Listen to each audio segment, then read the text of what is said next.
3, 4. Alors bonsoir, mon ami Poli, comment vas-tu? Bonsoir Johan, bah, ça va très bien. Bah écoute, je suis vraiment ravi de te rencontrer ce soir pour cette émission parce que bon, depuis un moment, moi je te suis aussi sur les réseaux, hein, à travers différentes plateformes, mais aussi à travers tes commentaires qui sont souvent très éclairés. Et je sais que tu as une culture ufologique qui est très importante. Tu es une personne de terrain aussi. Et ce qui nous intéresse aussi pour nous à UAP Investigation, parce que UAP Investigation, c'est avant tout comment on va dire ça, les données, le terrain et les témoins. Donc je pense qu'à toi seul, tu réunis aussi ces trois facteurs qui nous intéressent dans UAP Investigation. C'est comme une enquête un petit peu policière, hein. Quand tu fais une enquête policière, tu analyses aussi le terrain, bien sûr, les témoins et aussi les données. C'est un peu la même chose que dans le concept de UAP Investigation. Et donc ce soir, on va parler aussi de ton parcours, de terrain, de ce qui t'anime, aussi de tes observations et aussi de tes actualités, tu vois. Donc, premièrement, écoute, moi, je vais te poser la question, mais comment est-ce que tu as été amené à t'intéresser à ce domaine qui est quand même très particulier, qui est celui de l'ufologie? Oui, eh bien écoute, je savais un petit peu comme monsieur et madame tout le monde que l'on parlait d'OVNI, de soucoupes volantes, mais je ne m'y suis jamais vraiment intéressé plus que ça. Et bah, en fait, j'ai découvert cet univers assez tardivement.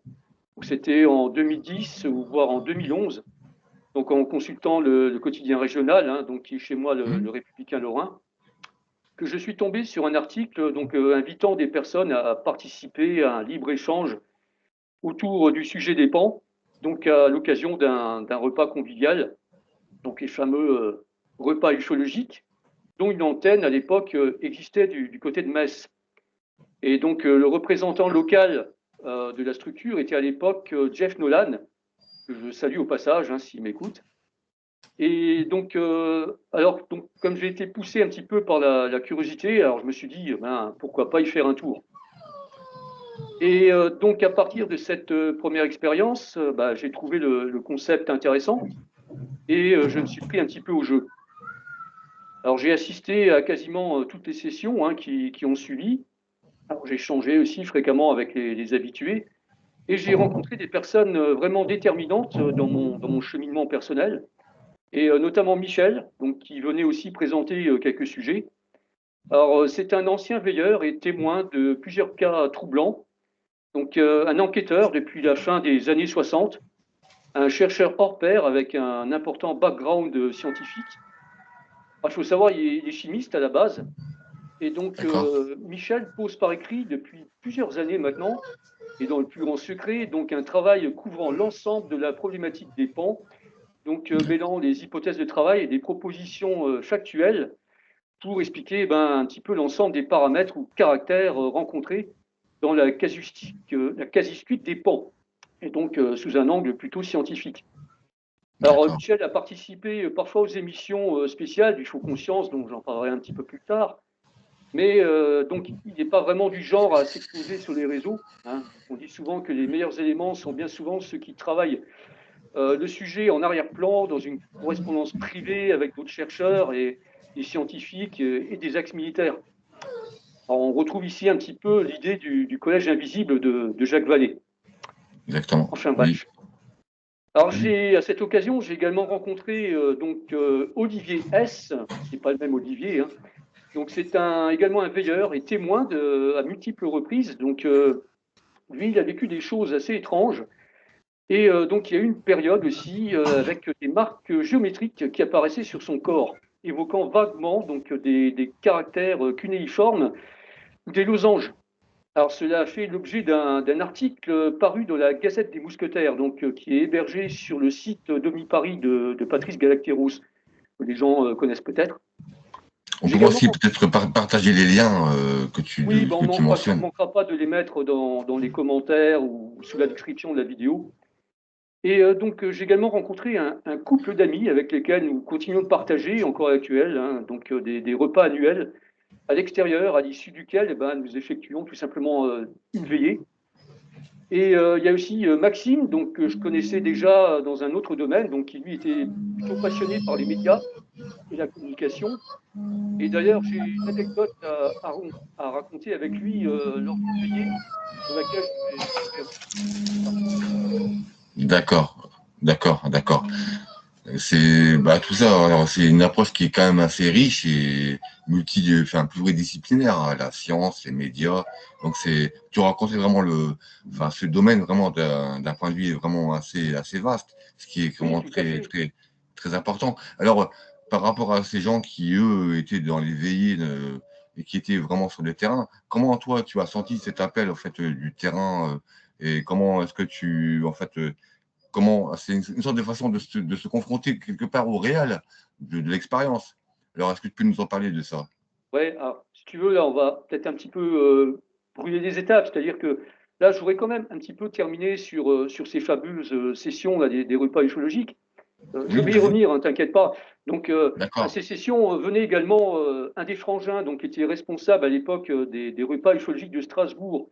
Donc, c'est Damien Steinhauer, donc, qui lui avait proposé donc, une conférence magistrale sur le cas d'Alugorsk, donc en Russie. C'est un cas qui est relativement assez peu connu. Et j'avais également rencontré Gérald et sa sœur, donc des témoins aussi. Et enfin, eh bien, notre fameux Olivier de Sedona, donc du Faux Conscience, qui, avant de créer sa chaîne YouTube, diffusait de l'information via plusieurs blogs. Et donc, après le départ du président de ces repas, là, Jeff Nolan, eh ben, Olivier est devenu donc le représentant local des repas écologiques de Metz, avec David McCargus, donc un autre passionné qui faisait le déplacement, lui, depuis Charleville-Mézières, pour nous rejoindre. Alors, si par hasard, bien sûr, si toutes ces personnes m'écoutent, eh ben, je repasse à tous le bonjour. Alors, Bien il faut dire sûr. aussi que j'ai assisté donc à ces repas écologiques jusqu'au dernier, hein, avec des conférenciers ou des groupes ufologiques innovants. Et je pense notamment à Francisca, donc c'est une Brésilienne qui réside en France et qui nous a raconté le cas le plus emblématique de son pays à travers l'opération Prato. Nous Hmm. avons également reçu le GRPA pour la partie un petit peu paranormale et le REUB, donc, qui était lui en Belgique et qui n'existe malheureusement plus. Donc à l'époque, c'était Gaëtan Bovy qui s'en occupait et son compère de l'époque, donc Jonathan Deruder, qui lui est parti fonder une autre structure par la suite qui s'appelle le groupe Origine. Donc c'est un groupe qui est dédié aux phénomènes insolites, mais de manière beaucoup plus étendue. Alors, au fil du temps, arrivé ce qui devait arriver. Alors, je vais laisser le côté aussi un petit peu la raison pour laquelle ces repas écologiques ont pris fin. Mais après avoir tiré leur révérence, eh ben, ça devait être vers 2016, je crois, notre petit comité restreint avait fait le vœu de conserver une structure informelle, donc ce qu'on appelle une association de faits que l'on a nommé les tables rondes de l'insolite. Alors, nous avons continué l'aventure comme ça encore durant 3 à 4 ans, à raison de 2 à 4 rendez-vous par an. Alors, les annonces étaient publiées sur une page Facebook qui était tenue par notre ami et collaborateur Gérald, donc qui lui est chroniqueur occasionnel hein, des émissions du Faux Conscience, où il D'accord. présente la partie UFOPOP, donc qui fait référence un petit peu aux films, aux séries et aux jeux vidéo. Et donc, il y avait aussi une liste de diffusion par mail pour prévenir un petit peu les orphelins hein, des repas écologiques, hein, tout simplement. Et bon, ça fonctionnait plutôt bien, mais les événements de la vie de chacun ont fait en sorte que l'on a dû y mettre un terme. Voilà. D'accord. D'accord, d'accord, d'accord. Mais alors, c'est très riche parce que tu me parles de personnes qui sont de Bah, milieux très différents. je leur rends un petit peu hommage aussi ce soir parce qu'il y a certaines personnes qui ont un petit peu disparu du milieu et sur lequel on pouvait compter. Donc voilà, c'est chose faite. D'accord. Alors, c'est peut-être un appel aussi pour ces personnes, s'ils t'entendent, et peut-être aussi leur dire que ben, ils sont là, ils ont fait le travail, et que en fait, on les remercie aussi beaucoup parce que tout ça participe à un même processus, c'est-à-dire de pouvoir réunir des données, des personnes qui sont très différentes aussi dans leurs compétences. Et c'est vraiment très important. Pour nous, il fait conscience, il faut investigation, on aime aussi cette diversité parce que moi, je reçois aussi beaucoup d'artistes, de scientifiques, de personnes de terrain. Et tout ça, ça crée aussi un noyau qui est très important. Alors, on parle peut-être de phénomènes où on parle d'intelligence non humaine, mais on peut se rendre compte que toute cette histoire est aussi une expérience humaine très, très riche et très importante, qui réunit des gens de différents horizons. Et c'est ce qui, pour moi aussi, me motive aussi beaucoup. Voilà quoi. Et donc, donc on reviendra sur cette question aussi du terrain. Alors, pourquoi alors toi, tu as choisi aussi de t'investir autant dans le terrain, d'aller rencontrer le phénomène, de te confronter aussi à cette réalité? Parce que c'est vraiment une réalité. Souvent, les gens pensent qu'on parle de choses qui sont un petit peu abstraites, mais à savoir que le phénomène est là, il est réel, il est présent, il est partout, il est international. Et comment toi est-ce que tu as fait cette démarche en fait en tant que peut-être expérienceur, on va dire, d'une certaine façon, quoi, par justement le terrain? Ouais, bah, il faut dire que moi, si tu veux, j'ai une vision qui n'est peut-être pas forcément la même que les autres, puisque déjà à cette époque, eh bien, je ne concevais pas l'ufologie comme une activité qui devait se résumer à rester enfermé entre quatre murs et à ingurgiter des centaines de contenus divers et variés. Donc, étant sensibilisé, bah, je suis devenu naturellement plus attentif en levant fréquemment les yeux au ciel, de jour comme de nuit hein, d'ailleurs, avec l'envie de me rendre eh ben, tout simplement sur le terrain, donc en commençant par des veillées, alors avec les habitués des repas ufologiques. Et eh bien, au fil du temps, donc j'ai acquis un petit peu de matériel hein, donc, nécessaire pour effectuer ces veillées. Oui, Et entre les multiples méprises hein, qu'on peut rencontrer, alors c'est vrai que lorsque j'ai commencé, les lanternes étaient encore fort nombreuses hein, dans les années 2010. Et donc j'ai appris progressivement aussi à identifier un certain nombre de causes prosaïques, sachant qu'il existe là aussi un site de référence pour cela et qui se nomme Méprise du ciel. Donc j'invite les gens à jeter un œil. Et méprise du ciel. puis, grâce à Michel, hein, j'en parlais tout à l'heure, et mes propres prospections, donc j'ai eu accès à un important catalogue d'observations de ma région. Et par conséquent, je savais quelles zones pouvaient être ciblées donc en priorité et rapporter plus de résultats. Et donc, bah, à force de persévérance, j'ai commencé à observer quelques anomalies, donc environ 5, dont 2 vraiment marquantes, mais j'y reviendrai un peu plus tard. Par contre, en revanche, je n'ai jamais eu la chance de pouvoir observer donc un objet structuré. Alors, ce sont essentiellement des phénomènes lumineux lointains avec un comportement atypique, bien souvent à proximité des zones de relief, et ce qui m'a amené D'accord. justement à effectuer un travail de recherche sur la piste géo-ufologique. Alors qu'il ne faut pas réduire à un phénomène naturel qui serait purement physique, mal Sûr. identifié, ça va plus loin apparemment, puisque j'ai eu connaissance donc, du laboratoire à ciel ouvert que tout le monde connaît, donc Esdalen en Norvège, avec Erling Strand comme chef de projet, Je vais ainsi recevoir que, bientôt, enfin dans 2 jours, voilà eh quoi. bien c'est une excellente nouvelle, ainsi que donc une des plus anciennes expériences scientifiques actives de terrain, donc remontant là aussi aux années 70, et qui était organisée par le professeur Hartley Rutledge et son équipe. C'est ça. Et donc à l'époque, ça s'appelait le projet Identification. Et d'ailleurs, il existe un livre sur le sujet. Et eh bien, il faut savoir que son équipe avait enregistré durant plusieurs mois donc des phénomènes lumineux qui réagissaient favorablement aux signaux donc lumineux de son équipe, voire mentaux par la pensée ou à l'aide d'émetteurs-récepteurs. Et donc les scientifiques leur sommaient de se déplacer dans une direction donnée ou de pulser, et apparemment ça matchait la plupart du temps. Donc c'est qu'a priori il y avait une intelligence derrière tout ça. Et on Exactement. sait également que côté russe, eh bien, il y a eu des expériences similaires. Bien sûr. Et bien sûr, les travaux de Massimo Teorodani, que tu as Soudain, reçu dernièrement, et oui. qui, lui, a admis que cela pouvait être une forme de vie à part entière et qu'on pourrait retrouver cela sur une cinquantaine de hotspots sur Terre et qui sont étudiés de façon sporadique hein, par des équipes de scientifiques. En dehors de tout ça, donc je me suis également nourri des vidéos de Gilles Thomas de DHTV, que je salue également au passage. Donc j'ai participé à plusieurs émissions avec lui. Donc je rendais compte de mes recherches et observations sur le terrain. Soit j'étais seul ou avec d'autres veilleurs, et la plupart du temps, donc ça se passait plutôt bien. Et ces entretiens doivent être encore, je pense, ils doivent être encore en ligne. Et puis, toujours au niveau du terrain, enfin, avec Michel, eh bien, naturellement, j'ai été amené à effectuer quelques enquêtes hein, auprès des témoins directement, et j'en ai réalisé moi-même à distance ou en présentiel. Bah, c'est super, écoute, c'est vraiment une expérience qui est très riche. Et puis ce que tu as pu relever est aussi contemporain, hein, dans le sens où tu nous parles d'interaction entre les témoins et puis ces phénomènes qui sont lumineux, hein, les anomalies lumineuses, on pourrait dire ça, et Bah, qui maintenant résonnent avec l'actualité. Enfin, on va pas revenir sur l'actualité de ces derniers jours, mais on peut voir que ce que tu dis est cohérent par rapport à ce qui a été révélé. Et tout ça aussi, moi, ça me dit qu'on est vraiment sur une piste de quelque chose. Et c'est très important. C'est pour ça que le terrain, pour moi, c'est une donnée qui est primordiale et fondamentale. Sans ça, on n'arrive à rien. On ne peut pas apprendre sur le phénomène en lisant des livres, si peut-être aussi, mais on est obligé d'être confronté au phénomène si on veut vraiment s'y intéresser par la réalité, en se confrontant au terrain, aux données. Voilà.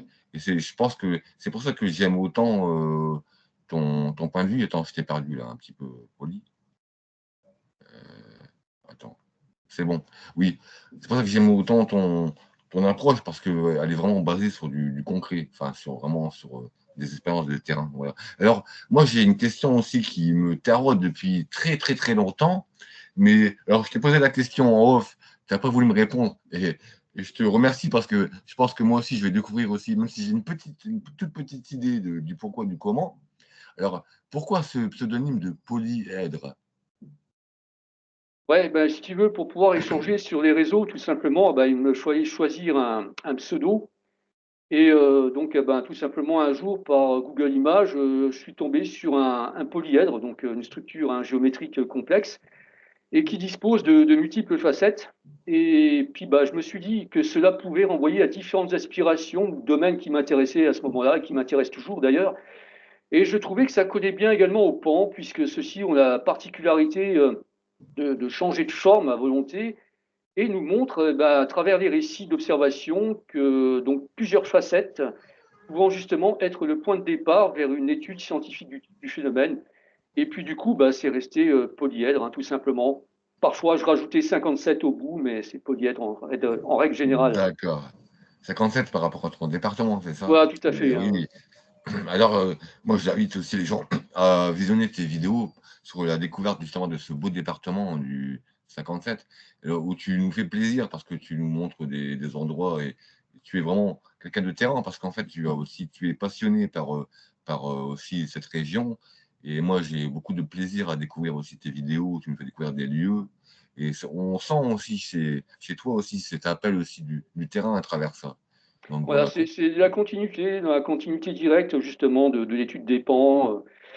Voilà, il faut un certain feeling avec ça. C'est vrai que je cherchais justement à pouvoir concilier un petit peu les deux, donc le côté nature et puis le côté pan.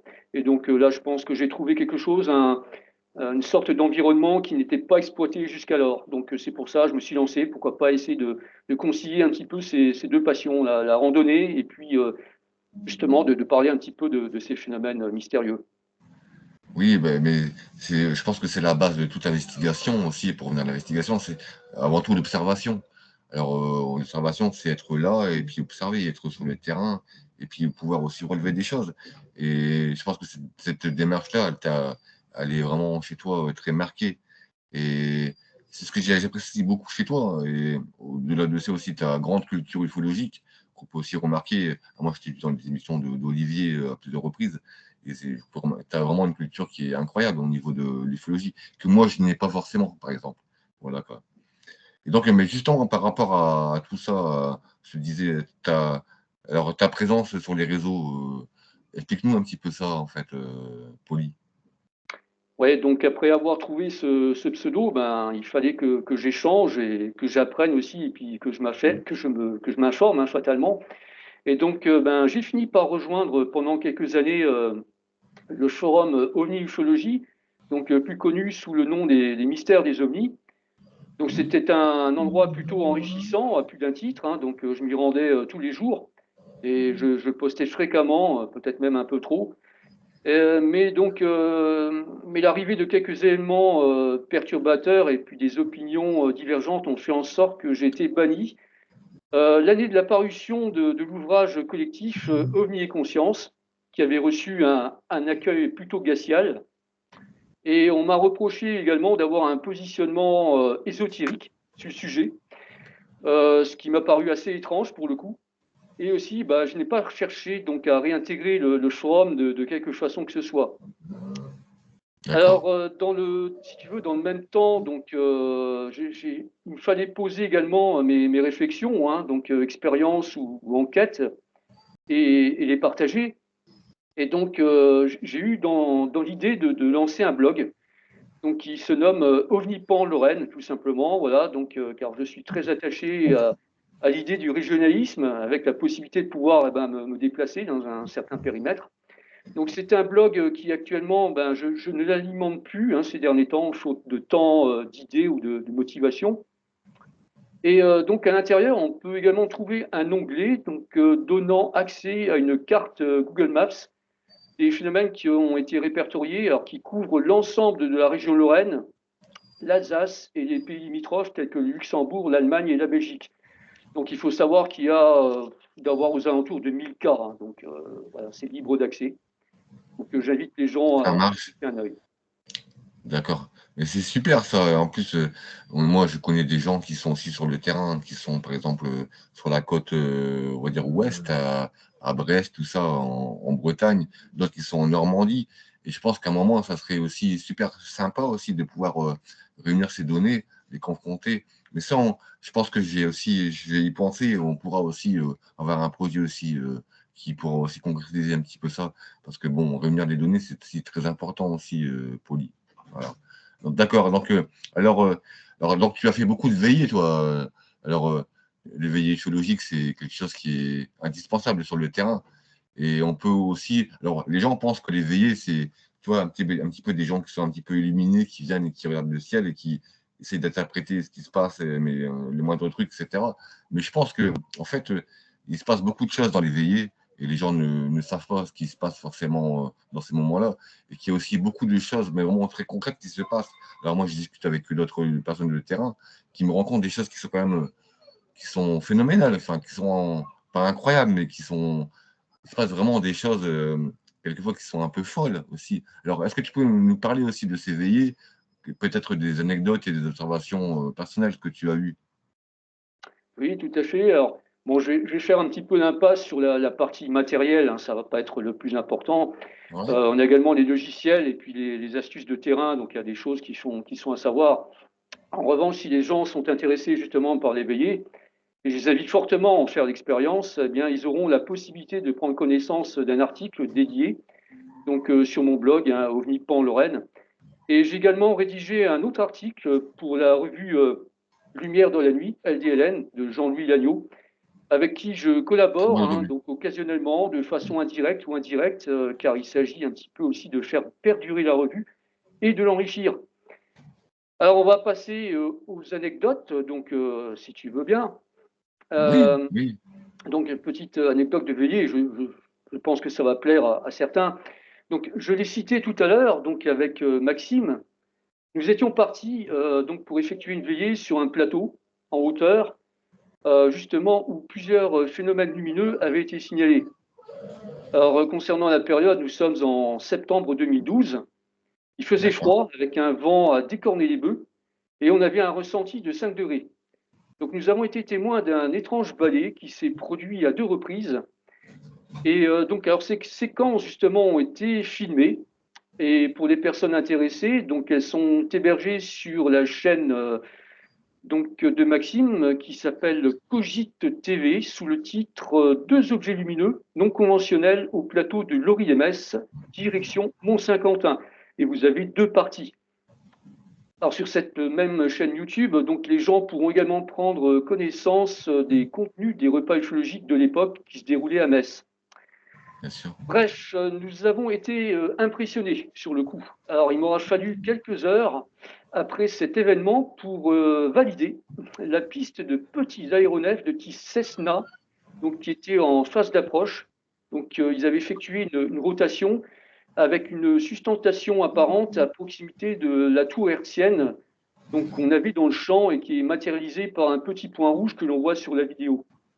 Puis ensuite, D'accord. on a eu une phase de descente vers la base aérienne 128, donc qui, elle, n'était déjà plus occupée par l'armée de l'air, qui, justement, avait quitté le site le 31 août de la même année.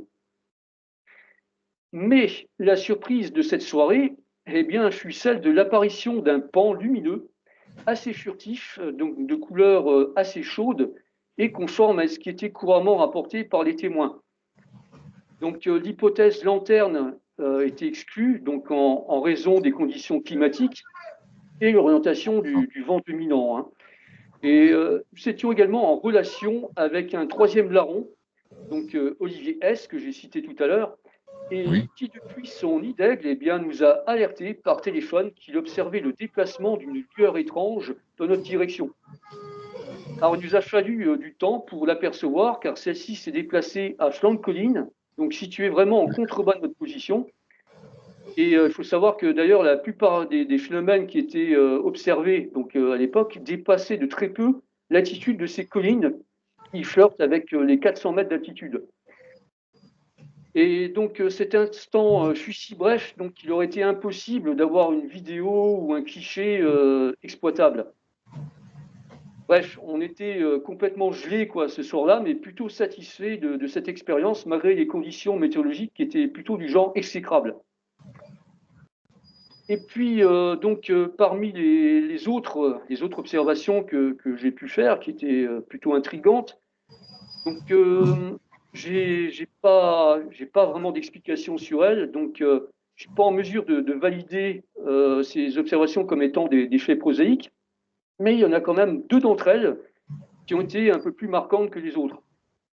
Alors la première, c'était donc courant le mois de mai 2012, donc là c'était en fin de journée. Alors ce n'était pas au Oui. moment de veiller, c'était j'étais sur l'autoroute pour rejoindre mon domicile. Alors il y avait la pleine lune, hein, par contre, ça c'est important à noter. Et donc arrivé à proximité d'un bois, donc le long de l'autoroute, je suis intrigué vers l'est par un disque lumineux qui était semblable à la Lune, mais plus petit, mais nettement plus gros que Vénus ou n'importe quel autre astre visible. Oui. Et j'ai remarqué qu'il y avait des sortes d'enchevêtrements à l'intérieur. Alors j'avais des conditions qui étaient plutôt orageuses, mais stables, sans bruit, durant la phase d'observation. Alors je continue à rouler, je continue d'avancer, mais dans le bois, donc après avoir dépassé le bois, donc je me suis dit, bah, cette lueur, je vais la revoir, même en me tordant le cou. Alors, il faut savoir qu'à ce niveau-là, donc je roulais à 70 km/h environ, sur une portion qui devait être à 130, 110. D'accord. Et donc, en fait, ce n'est plus pas le cas. Je ne l'ai pas vu, je ne l'ai pas revu. En revanche, le trafic, bon, bizarrement, était relativement assez fluide dans les deux sens. Alors, tout au plus, il y avait une voiture au loin derrière moi. Et à cet endroit, il y avait une légère courbe. Donc, et puis ensuite, le relief s'élève en direction d'une côte. Et arrivé de l'autre côté, eh ben là, justement, j'aperçois à nouveau la Lune avec un angle d'élévation plus élevé et situé légèrement sur ma gauche.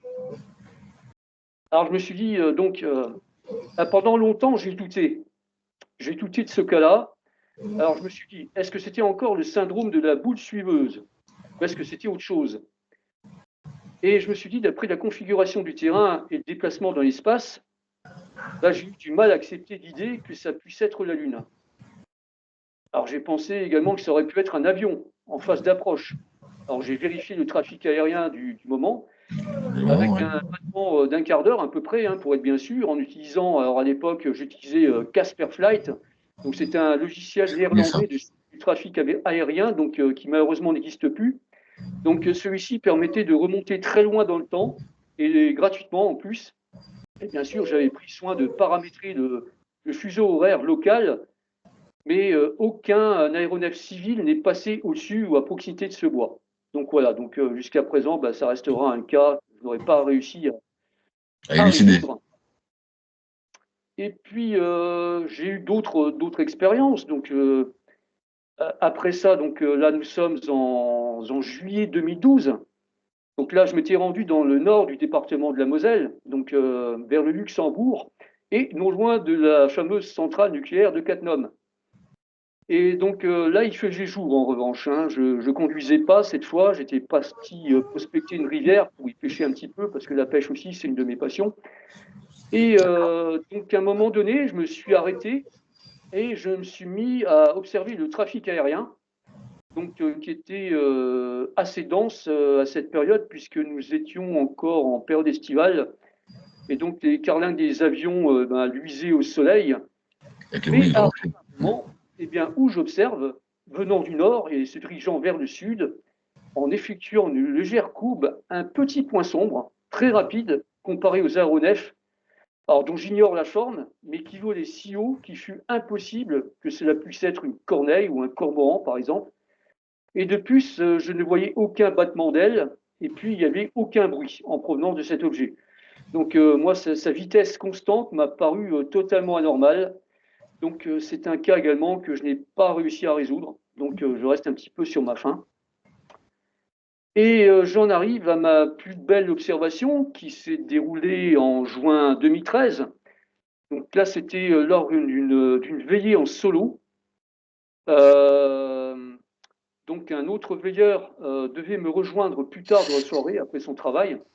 Les conditions étaient également orageuses, donc un petit peu plus au nord de mon point d'observation.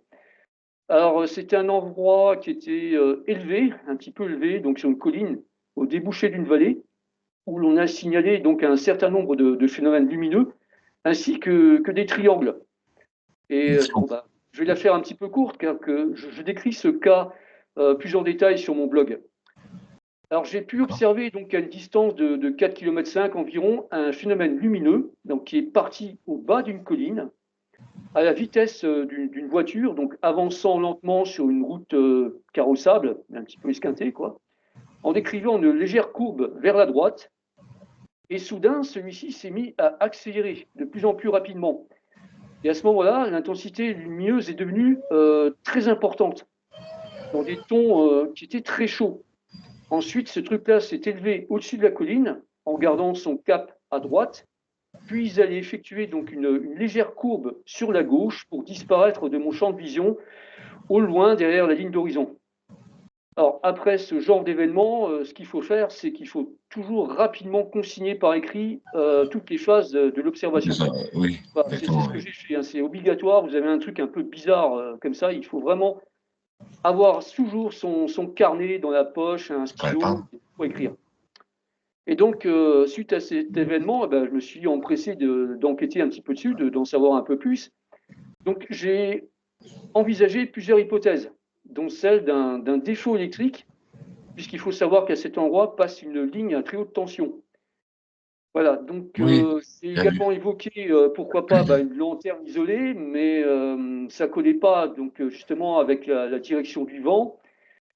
J'ai pensé aussi à la piste militaire, ah oui, car à celle notamment d'un hélicoptère de la base d'Étain, donc qui est située dans la Meuse, dont j'aurais pu observer le rougeoiement de la tuyère, pourquoi pas. Mais malheureusement, il m'est difficile de pouvoir valider cette hypothèse. Et donc, quoi qu'il en soit, donc, je me suis rendu sur place hein, pour voir si éventuellement il n'y avait pas de traces au sol avec des herbes qui auraient été balayées, mais aucune trace de la sorte. Donc, c'est un épisode qui m'a travaillé et qui m'a excité pendant une paire de semaines. Et j'avais même à l'époque rédigé un rapport au professeur Raymond Piccoli, donc du laboratoire Pégase, donc Je connais, qui est oui. plus connu hein, sous le nom du laboratoire de la foudre. Et donc il m'avait confirmé que ça n'avait rien à voir de commun avec des manifestations de foudre globulaire ou autres phénomènes électriques orageux. Donc j'ai également, si tu veux, encore une dernière petite anecdote nocturne qui va peut-être amuser les auditeurs. Donc, lors d'une veillée, nous étions trois à ce moment-là, et donc on avait voulu tenter l'expérience. Choisissant un point élevé dans les collines, nous avons eu l'idée de booster le système d'allumage de trois lanternes thaïlandaises pour augmenter un petit peu leur autonomie. Alors, le but, c'était de D'accord. les mettre en action, donc quasi simultanément, de façon à obtenir trois points lumineux formant un triangle dans le ciel.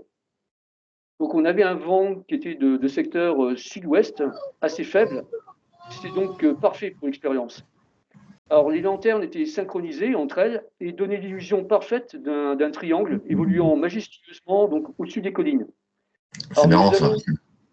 nous les avons suivies des yeux durant 7 bonnes minutes avant qu'elles ne disparaissent de notre champ de vision.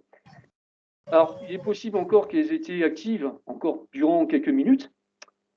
Et donc l'autre partie de l'expérience consistait à prendre justement des clichés connus, de sources connues, pour obtenir leur signature à l'aide de filtres à réseau de diffraction, dans le but tout simplement d'alimenter la base de données du projet Vigie de l'association UFO Science, qui est en sommeil depuis un petit moment, là, ces derniers temps.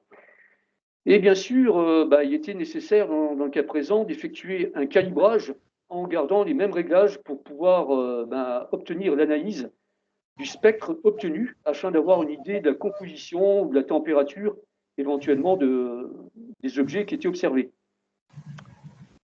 Donc, en conclusion, si tu veux, je dirais que être confronté au terrain, pour moi, ça reste fondamental, car ça permet d'apprendre, d'expérimenter, d'affiner les connaissances et de mieux comprendre aussi notre environnement nocturne en élargissant le champ des possibilités.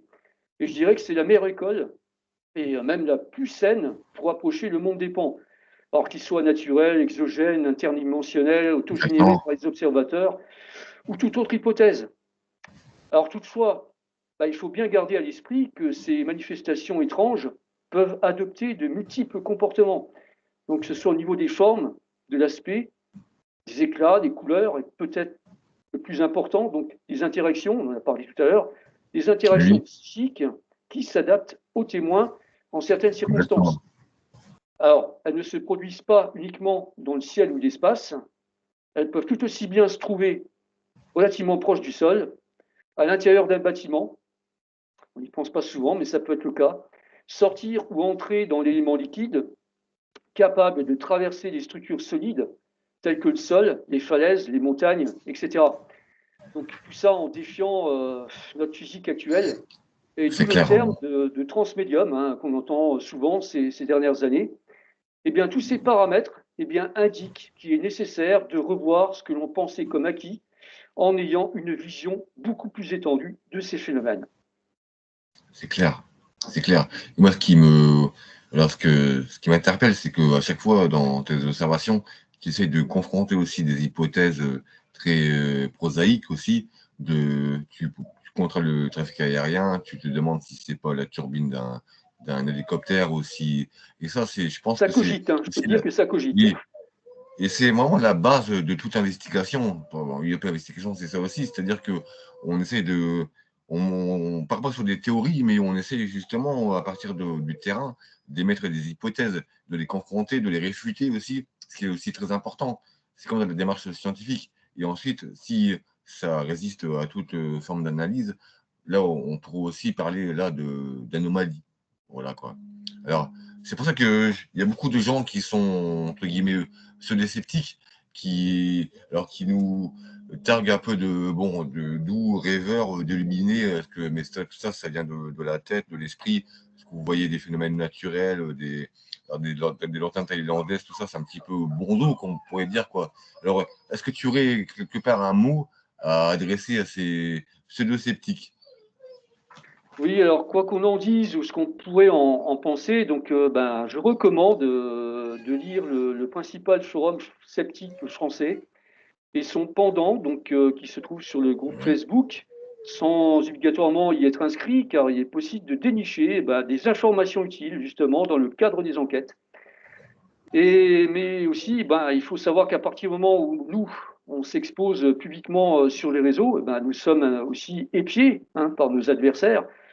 C'est Et clair. malgré nos différences de vue, donc différences de point de vue et confrontations, alors vous avez entre les tenants des différentes hypothèses exotiques, donc les sceptiques pragmatiques, non dogmatiques, je dirais, il existe un petit noyau de pseudo-sceptiques qui sont plutôt du genre véhément et qui me taclent à l'occasion pour X raisons. Alors, elles sont futiles, bien souvent, menaçantes parfois, allant jusqu'à m'accuser d'avoir orienté et influencé un témoin en particulier avec des propos d'exoticiens et de tenants croyants, hein, ça c'est selon leur terminologie, hein, qu'ils emploient, Oui, puisque j'ai eu le malheur donc d'avoir utilisé le terme effet dose avec le témoin. Donc un crime de lèse-majesté. Donc en fait, ils n'ont pas accepté et ne semblent pas avoir pris connaissance du background donc, du témoin en amont. Et donc le mal, s'il en est, était déjà fait, puisque je leur dirais qu'on ne choisit pas les témoins de pan en fonction de leur degré de croyance ou leur totale ignorance du sujet. Mais bon, bref, non, suite à leur enquête, puisqu'il y a eu une enquête, hein, derrière qui a été mandatée par le sacro-saint organisme officiel, j'ai été mis en cause donc, dans le rapport d'enquête qui a été publié sur le site du GEPAN. Donc, ça m'a posé un problème. Ces individus, alors sous prétexte de collaborer en tant qu'enquêteurs bénévoles, se permettent, je dirais, quelques libertés dont on pourrait se passer. En d'accord. fait, ils n'ont surtout pas dirigé que je sois le premier à me rendre sur place pour interroger le témoin. Alors, désolé, mais raison de plus, c'est à 20 minutes de mon domicile. Voilà, je ne Ben pouvais voilà, pas ne pas m'y rendre, hein, c'est donc pour ça. voilà. Ah oui, Et pour ça. Oui. ensuite, quant à leurs tentatives d'explication, donc, elles sont tout aussi approximatives et discutables, pourvu qu'elles se rapportent à n'importe quel, je dirais, événement prosaïque recevable. Alors finalement, bon, ce cas a fini par être classé pensée, donc je dirais qu'on s'en sort plutôt bien. D'accord, OK. Mais ça, c'est caractéristique un peu, enfin, je vais peut-être, m'attirer aussi des ennemis, mais c'est un petit peu caractéristique, du milieu, philologique français. Il y a beaucoup de jeux apparemment moi, je viens d'arriver, hein, donc beaucoup de jeux d'ego, des personnes qui aussi, sont très critiques. Alors moi, on m'a aussi, dit que alors comme je suis moi juste, j'ai une maîtrise en philosophie, je ne suis pas un scientifique, même si j'apporte aussi, je joue avec des concepts de physique ou alors, de neurosciences. Oui, mais quelles sont vos qualifications dans ce domaine-là? Et donc, il y a aussi beaucoup de gens qui sont là aussi pour nous tacler aussi au moindre fait. Mais, tous ces gens-là, j'aimerais leur dire que aussi que: «Mais qu'est-ce que vous faites vous? Quelle est votre participation au débat et quelle est votre volonté de travailler ensemble? On n'est pas là, alors ce n'est pas une façon de nous glorifier, ce n'est pas une façon aussi de, comment dire? De créer des dogmes ou quoi que ce soit. On est là pour, travailler ensemble et pour moi, enfin pour nous, c'est justement, analyser les données de terrain et d'approcher le phénomène sous un angle, multidisciplinaire, enfin avec des sciences, avec, des parasciences, avec des chercheurs, avec des gens de terrain, des témoins. Les témoins sont aussi très, très importants. Et je ne pense pas que en fait, ces gens-là en fait, puissent faire avancer le débat plus que ça. Et ça, c'est vraiment dommage.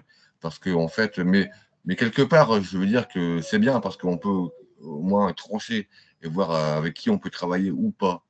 Pour moi, ceux qui ont tout compris sur le phénomène, ceux qui sont un peu qui critiquent tout à tout va, eux n'ont pas forcément compris grand-chose. Et c'est ça qui est aussi important à ce que tu dis, et c'est vraiment pour moi, navrant. Et ce qui est aussi un syndrome, je l'affirme maintenant, hein, dans cette émission, c'est un syndrome français qu'il faut aussi quelque part, admettre et aussi réévaluer. Donc voilà quoi. Moi avec, ce genre de personnes, je n'ai rien à faire et je n'ai rien à partager avec eux. Voilà, tout simplement.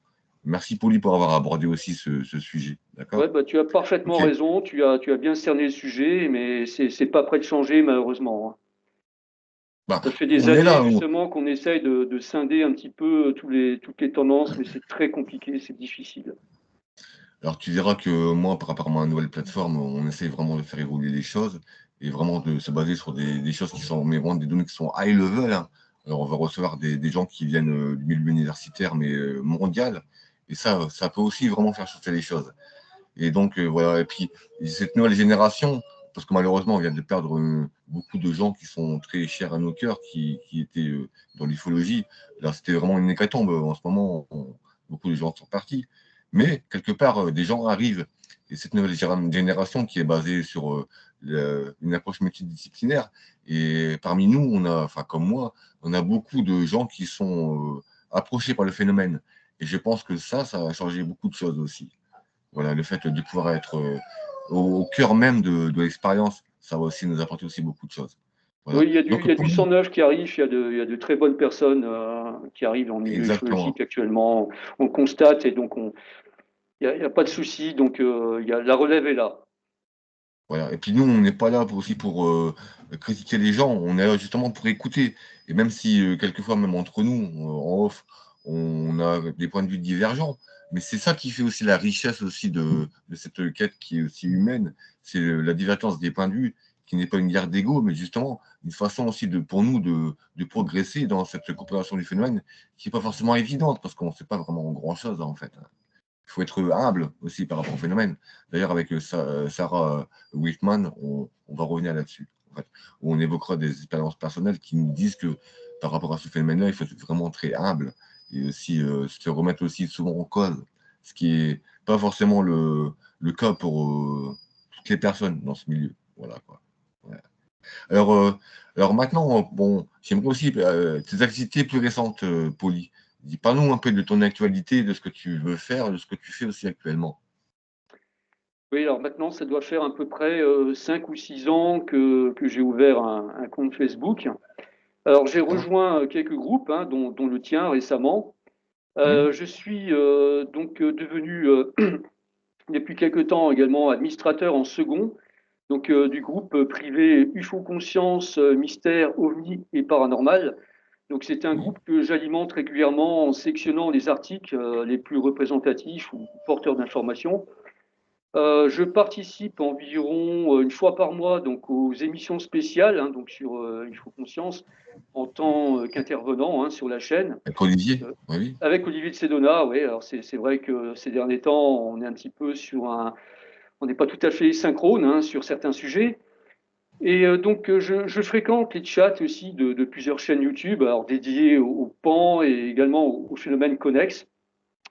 Quant à ma page Facebook personnelle, donc bah, elle garde un petit peu le même état d'esprit, donc en misant sur le grand air, hein, on l'a évoqué tout à l'heure, à travers ce que j'appelle moi les polyrandos, donc qui sont filmés à l'aide d'un smartphone pour faire découvrir un petit peu les endroits de ma région, alors qu'ils soient naturels, historiques, chargés de légendes, sur le petit patrimoine local, les traditions, les superstitions, les croyances populaires, et bien sûr donc le paranormal s'il est présent, et les observations de D'accord. pan de chaque secteur où je me rends. Et donc les versions de ces vidéos donc sont montées et arrangées, donc pas mal amputées aussi parfois. Donc elles sont mises en ligne par Olivier de Sédona dans une playlist donc intitulée Les balades de Poli, les balades mystérieuses de Poli, autant pour moi. Elles sont D'accord. hébergées donc sur la chaîne UFO Conscience et certaines sont libres d'accès et pour d'autres, ben, il faut s'abonner. Mais donc D'accord. les versions brutes originales restent toujours disponibles dans mon flux personnel sur Facebook, avec hélas donc parfois une qualité d'image un petit peu réduite, hein, par les algorithmes. Voilà, ça c'est il faut le faire avec. Et donc pour le reste, ben je procède à des rectifications, des mises à jour et des ajouts au cas par cas, donc sur la carte Google Maps, hein, qui se rapporte aux observations de Pan pour le Grand Est. Concernant les billets, donc pour moi, il m'est un petit peu difficile de trouver le temps nécessaire et surtout de mobiliser aussi mes contacts. Des gens? Oui. Mais bon, bah, je dirais que de manière générale, je constate depuis quelques années une baisse drastique, hein, des signalements de Pan dans ma région. Et ça signifie pas pour autant qu'ils aient totalement disparu, hein, donc et donc en général, je récupère des témoignages, hein, dans notre libre antenne, sur YouTube, Facebook, par mail aussi, ou D'accord. alors directement via le formulaire de contact donc qui est disponible sur mon blog, hein, donc voilà, je suis comme ça dans l'attente de la prochaine vague, on va dire, où finalement je ne saurais plus où donner de la tête. Oui, oui, oui, je comprends, oui. Mais en tout cas, bah, moi, j'adore tes vidéos, là, enfin, les balades de Poli, comme tu dis, parce que j'apprends beaucoup de choses. Et puis, moi, comme j'adore le patrimoine un petit peu culturel aussi de mon beau pays qui est la France, hein, parce qu'on a la chance de vivre dans un pays qui est magnifique, avec des régions qui sont très, très riches. Et j'aime beaucoup quand tu partages aussi toutes ces légendes locales qui sont parfois très anciennes. Et ça, je pense aussi que enfin, c'est vraiment une richesse aussi chez toi, le fait aussi de s'inscrire aussi dans un patrimoine. C'est-à-dire que voilà quoi, les pans, oui, mais il n'y a pas que ça. Il y a aussi le fait de s'intéresser, avoir les yeux grands ouverts sur son environnement. Et c'est aussi ce qui peut aussi nous faire beaucoup progresser. Alors, je vois, tu sais, le télescope derrière toi avec OVNI Lorraine. Mais c'est aussi ça, tu vois, le fait, la personne qui a les yeux grands ouverts vers le ciel, mais aussi sur la Terre, tu vois, voilà, on n'en parle peut-être pas assez aussi dans ce milieu-là, de ce qui est, en fait, ce regard sur la vie, sur notre environnement, sur ces choses-là, qui sont souvent aussi liées au pan, hein. Parce que beaucoup des gens qui sont interpellés par ce phénomène sont aussi des gens qui, après, comme moi, ont une sensibilité qui est très sensible par rapport à toutes ces choses-là, par rapport à l'environnement, par rapport à l'histoire, par rapport aux gens, par rapport à l'écosystème. Et ça, c'est vraiment très important aussi, le poli. Voilà quoi. Et donc, après, bon, on va essayer de. Bon, je vais peut-être poser des questions un petit peu comme ça qui me viennent, hein, si ça ne te dérange pas. Alors, on vit une actualité un petit peu étrange en ce moment, hein, avec beaucoup de choses qui se passent outre-Atlantique. Alors, ces fameux lanceurs d'alerte qui viennent nous parler d'un programme de récupération d'engins exogènes. On a des images aussi de quelque chose qui s'est passé. On a aussi beaucoup de gens enfin, comme disait Laurent Hénart, que j'aime beaucoup aussi, un ancien militaire. Donc, toutes les heures, on a des lanceurs d'alerte qui arrivent sur le terrain, etc. Qu'est-ce que tu penses un petit peu de tout ça, quoi, avec le recul de ton expérience de terrain, de personnes qui a aussi cette culture que je connais chez toi, une ufologie qui est très, très importante. Qu'est-ce que tu pourrais nous dire un petit peu là-dessus, Poli? Je dis qu'il faut garder un certain recul nécessaire, justement, avec toutes ces informations qui nous parviennent. Ça arrive comme ça, des fois, d'un bloc, et il faut prendre le temps un petit peu d'analyser tous les paramètres. Et dans tout ce qui peut être formulé, justement, on retrouve donc des choses avec lesquelles on a une certaine affinité, et on voit que certains de ces éléments vont dans une direction. Donc ça nous indique en fait qu'il y a forcément peut-être quelque chose de vrai dans ce qui est dit. Voilà, donc maintenant le problème c'est qu'on en reste toujours à des affirmations, on nous présente des choses qui paraissent comme ça un petit peu extraordinaires. Les vidéos sont souvent pixelisées, quoique la dernière est plutôt acceptable, mais pour ça en fait c'est pas pour moi une preuve, une vidéo n'est jamais une preuve. Il faut Bien sûr. pouvoir justement rajouter des cartouches derrière, il faut pouvoir assurer le coup. Alors c'est vrai que bon, bah, derrière, si on prend le cas de Jacob Barber, donc qui lui va s'exprimer là prochainement, je ne l'ai pas encore vu, je ne sais pas si elle est sortie. Donc cette vidéo de près de 2h30 qu'il donne, et donc on en saura sans doute encore un peu plus hein, sur ce cas un peu étrange quand même, on va dire, puisque ça part là du coup très très loin. Voilà, donc je comprends que certaines personnes, en voyant ces trucs qui leur paraissent un petit peu délirants, ont tendance un petit peu à en tirer le bébé avec l'eau du bain. C'est clair, oui. Oui, bien, oui, parce que c'est vrai que pour celui qui prend le phénomène en marche, avec toutes ces histoires de psy-ops, enfin, ou alors d'espions psychiques qui interfèrent avec enfin, ça peut paraître très, très, très étrange.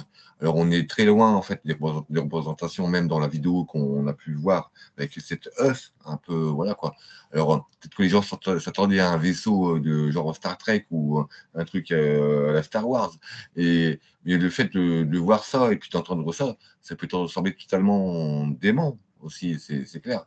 Mais je pense qu'on est très très loin en fait de quelque part très en dessous de la réalité. Parce que celui qui connaît le phénomène, celui qui s'intéresse au phénomène, sait que il est vraiment très très très étrange et la plupart des cas sont vraiment d'une étrangeté qui est même au-delà de ça. Et il faut s'attendre aussi là à des choses qui sont totalement folles. Alors, est-ce que c'est vrai, est-ce que c'est faux? Alors, comme tu le disais, il faut du recul et aussi réunir les données, comme toujours, hein. Les data, les données sont importantes, mais on peut aussi voir qu'il y a des choses vraiment véritablement qui coïncident avec pas mal d'hypothèses, notamment avec celle de la conscience, l'interaction entre la conscience et le phénomène, qui est là de plus en plus manifeste. Alors, on a aussi ce livre qui est sorti de mon ami Eric Zurcher et Philippe Guillemont qui nous parlent aussi de ça. Là, je l'ai feuilleté un petit peu hier. Et oui, alors, si on lit ce livre-là et qu'on regarde l'actualité, on va peut-être trouver aussi des éléments qui vont nous parler aussi. Voilà, quoi. Mais il Mais y a pour dire forcément à un qu'en moment donné des événements, des éléments qui sont convergents.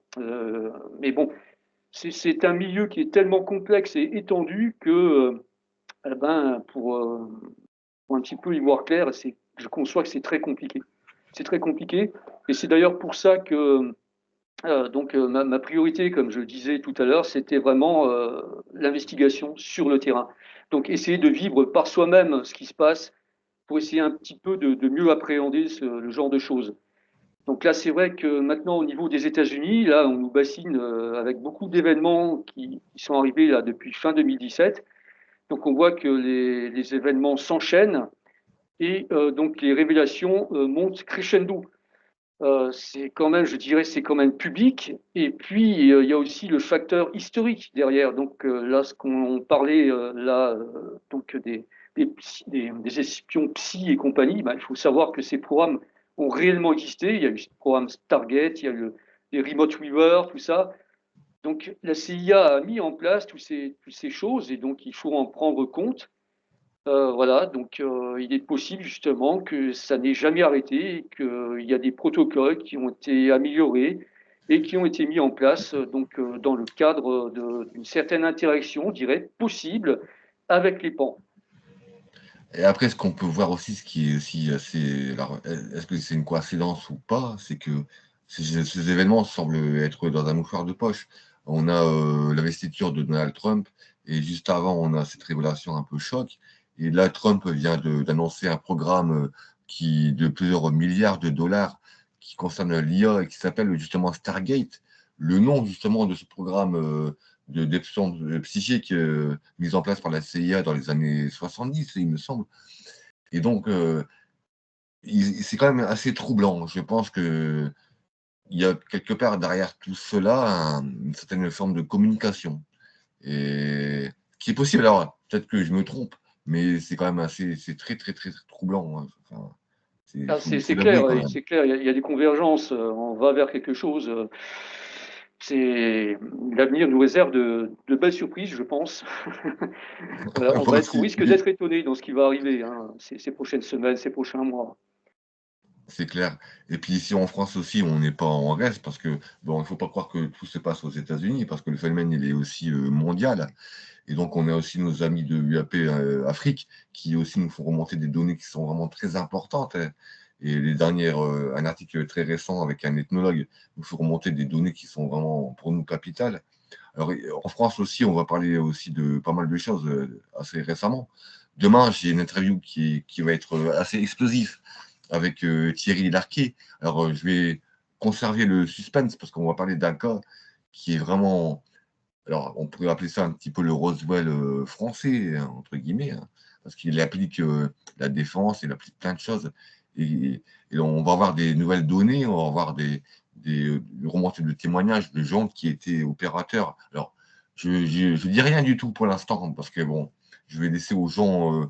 Toi, tu connais, toi, Poli, c'est Oui, un bon, petit toi, tu peu, hein, sais, hein. c'est un cas lourd de Ouais, conséquences hein, qui a vraiment lié au domaine de la défense. D'ailleurs, on peut déplorer le fait que le GIPAN n'a pas accès à ce type de données. Voilà, c'est assez déplorable. alors, est-ce qu'ils n'ont pas accès, ou est-ce que c'est volontaire, ou enfin, je sais pas quoi, tu vois. Voilà. Après le GEPAN, ce qu'il est? Tout le monde, les gens critiquent beaucoup le GEPAN, mais à savoir que le GEPAN, c'est pas le FBI, hein, c'est pas la CIA. Le GEPAN, c'est quelques personnes. Et alors, j'invite les gens à regarder la série justement OVNI qui est sortie sur Canal+, qui nous parle de la création du GEPAN. Au départ, c'est un bureau au fond de. Enfin, c'est que le CNES, c'est ça, ouais, au Voilà, mais CNES. le bureau de l'époque, Ouais, si tu veux, n'avait rien à voir à celui que nous avons aujourd'hui, hein. Donc à l'époque, il y avait d'accord. vraiment une volonté à vouloir donc expliquer scientifiquement le phénomène proprement dit, et pas expliquer de Oui, façon scientifique d'autres éléments annexes qui pourraient se produire dans le cadre d'une observation d'OVNI.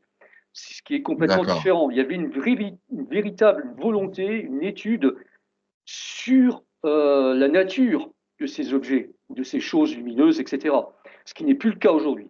Donc, je dirais qu'à côté de ça, le GIPAN reste utile comme base de données. Ensuite, il faut savoir pouvoir lire entre les lignes au niveau des différents témoignages qu'on pourrait retrouver qui ont été publiés, hein, sur le site.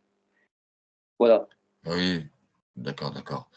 Donc, ben voilà, ben, pour dire que ben on est là et puis que là, je pense que le petit noyau qui est en train de se créer là, au niveau de ma chaîne et au niveau de mon, comment dire ça, de ma démarche, va aussi pouvoir apporter des fruits et que tout le monde est là pour apporter une pierre à l'édifice. Mais moi, j'ai un grand espoir aussi dans le fait de réunir des gens comme toi, des gens de terrain, des scientifiques de renommée internationale, mais aussi d'autres personnes, des témoins. Alors, je vais pas dévoiler certaines choses maintenant, mais moi, j'ai des gens qui m'écrivent, qui sont des témoins, qui sont des témoins crédibles et qui rejoignent aussi des choses qui sont liées aussi à la défense. Et on pourra aussi les recevoir très bientôt, des gens qui ont connu le phénomène, qui ont aussi connu des ennuis aussi avec l'armée, enfin, parce que c'est forcément lié. Et donc, très bientôt, on pourra aussi avoir accès à des données dont on n'a pas eu écho jusqu'à présent. Et c'est aussi, moi, ma volonté, c'est de faire remonter toutes ces informations-là, voilà quoi. Mais tout en mettant en sécurité, bien sûr, les personnes, parce que c'est pour moi, c'est aussi très important de protéger mes sources et de ne pas mettre en difficulté les gens. Voilà, quoi.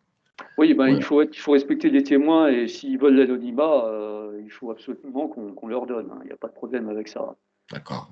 Et qu'ils Mais puissent au bon, moins quand même s'exprimer de façon libre sur les événements qu'ils auraient vécus. De façon, en donc, fait, c'est de l'information. Il faut que l'information, d'où qu'elle vienne, puisse circuler librement. ils seront là, comme toi et moi, alors peut-être qu'ils auront un visage masqué, ce qui est forcément, voilà, quoi. Et on changera peut-être les noms, mais on va leur laisser la parole parce que c'est vraiment très important, quoi. Et je pense qu'on va apprendre des choses qui sont assez troublantes et qui vont remettre en question aussi beaucoup de choses aussi. Voilà, quoi. Et notamment ici en France. Voilà, quoi. Bon, bah écoute, moi, Poli, j'étais vraiment, je suis honoré de t'avoir reçu et puis c'était vraiment très très bien et très très riche. Et j'espère qu'on pourra aussi collaborer aussi ensemble très prochainement à travers d'autres émissions. Alors peut-être comment dire, des émissions entre plusieurs personnes, en fait, tu vois, un peu des petits débats aussi sur des thématiques qui pourraient être aussi très intéressants, en fait, mais toujours dans cette optique d'investigation de terrain, de données, de sciences, une approche multidisciplinaire, mais vraiment basée sur le concret, enfin, sur ce qu'on on peut vraiment relater sur le terrain, et voilà quoi. Donc, Oui, bon, pourquoi pas, oui, c'est toujours sympa, hein, les débats à plusieurs, il y a pas de problème avec ça.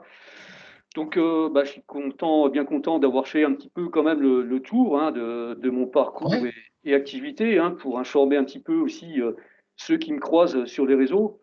Alors, voilà, bon, j'ai pas la prétention, hein, d'en savoir plus que les autres, mais bon, alors je reste ouvert, hein, sur les hypothèses de travail, donc qui sont formulées par d'autres chercheurs.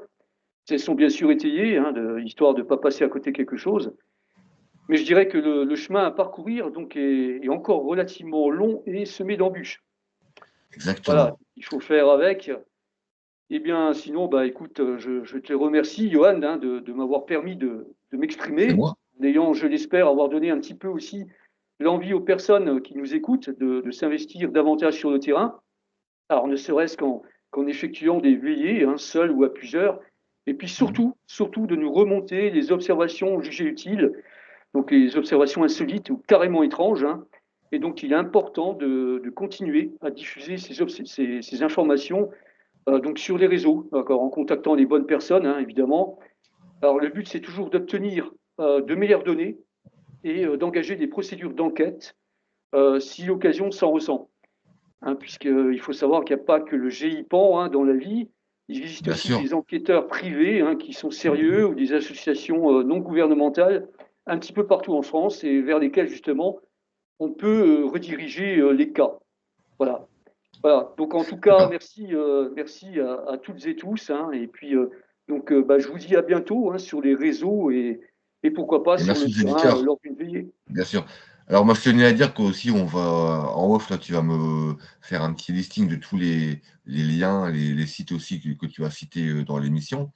Qu'il y aura aussi, bien sûr, comme à chaque fois dans chaque émission que je fais, il y aura un article sur mon Substack qui sera un résumé de toute cette entrevue entre nous. Et les gens pourront retrouver toutes les informations, toutes les données et qui te concernent, à la fois ton blog, à la fois ceux des personnes que tu vas croiser. Et voilà, ce que tu disais, c'est important. Alors, que les gens n'hésitent pas non plus à t'écrire, à nous écrire aussi, s'ils ont véritablement des observations, des informations à nous donner. Parce que nous, on essaie de. On, voilà, on ne rejette aucune information quelle qu'elle soit, mais on essaie voilà, de les approcher d'une façon très sérieuse et très Pragmatique. construite, pragmatique. Voilà quoi. Même si elles paraissent Bon, étranges, elles peuvent être pragmatiques aussi. Hein, ça peut on arriver. Hein, parlera, oui, et il faut en parler. on parlera de ça avec Sarah justement, parce que de l'étrangeté des cas, parce que comme nous, on était témoins du phénomène pas mal de fois. Donc il y a aussi, je pense qu'il y a beaucoup de gens qui ont peur de se confier sur le phénomène parce que c'est tellement barré quelquefois, tellement étrange C'est ça. que voilà, on n'a pas forcément envie ouais, soit de se faire moquer ou les gens vont dire mais lui il est bon à mettre à l'asile, c'est pas la peine. Mais donc avec Sarah, on va faire une émission bientôt et sur ce thème qui peut-être donnera aussi le goût, l'envie aux gens ou le courage quelque part de pouvoir venir en parler et se confier. Voilà quoi. Bon, Poli, bon, je te souhaite une très bonne soirée. Je souhaite une très bonne soirée à tous nos auditeurs, à tous ceux qui nous suivent jusqu'à présent. En tout cas, on vous remercie parce que vous êtes de plus en plus nombreux à nous suivre et on a de plus en plus de retours qui sont très positifs. Et moi, je vous remercie beaucoup du fond du cœur. Voilà quoi. En tout cas, soyez heureux, soyez attentifs, soyez ouverts et n'hésitez pas à regarder vers le ciel et aussi autour de vous. C'est important quoi. Ok. À bientôt, Poli, et Merci à merci toi, encore Johan, une fois. et à la prochaine à Salut. l'occasion. Ouais, merci. Au revoir.